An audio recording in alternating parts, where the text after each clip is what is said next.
Today I show you an unboxing of the SJOSS 65 watts power delivery charger. This is actually, it's not easy to get one of these chargers. Here in Cyprus they don't have these at all for some reason, and I bought this from Romania. That's the information of this unit, and these modes for the charger are the SJOSS 65 watts charger has many charging modes including 45 watts, and it can do 20 volts at 3.25 amps, that's 65 watts, or you can do between 5 to 16 volts at 3 amps. So that's pretty interesting. This is the charger. It's pretty heavy compared to the 20 watts charger. This is pretty heavy.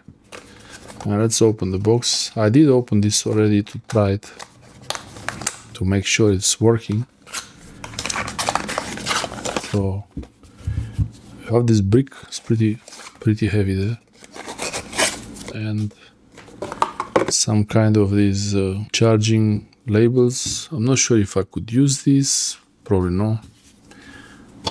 I have two of these 20 watts. We will remove this label. We don't need this. Okay, so this is the size comparison. That's the 20 watts versus the 60 watts. Pretty big difference, and the weight is very noticeable. So let's see the information of this.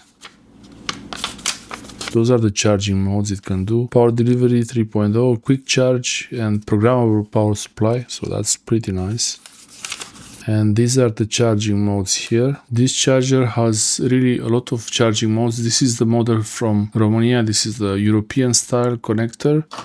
Here in Cyprus we have this kind of UK plug, but I have an adapter for it, and I will try it now to see how it looks like, to see if it works. This is the type E2502EU SJOSS USB charger, USB-C charger, input and output all the charging modes that you can have with this power adapter brick. It's made in China, made by IKEA. You can charge a laptop with this thing, you can charge a MacBook.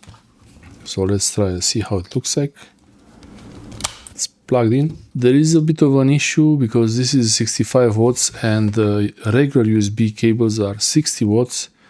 But I asked the people in IKEA and they said there is no issue to use a 60 watts cable with the 65 watts power adapter like this. And anyway, this adapter will not work at 65 watts unless the device you're plugging in can also consume 65 watts. For example, my iPhone will not draw 65 watts from this charger. So that's not a problem at all. If you see the battery now, it's plugged in.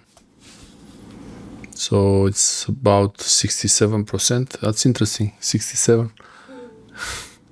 Okay, so it's 67%, it's charging, and it will tell me 18 minutes to 80%. So it's not going to charge at 65 watts for any device, only for the devices that support it. So don't worry that it's too powerful. Only devices that support 65 watts or more will use the 65 watts charging mode on this charger. And the iPhone is not going to be that fast. It's not going to charge so fast. So now it's at 68%.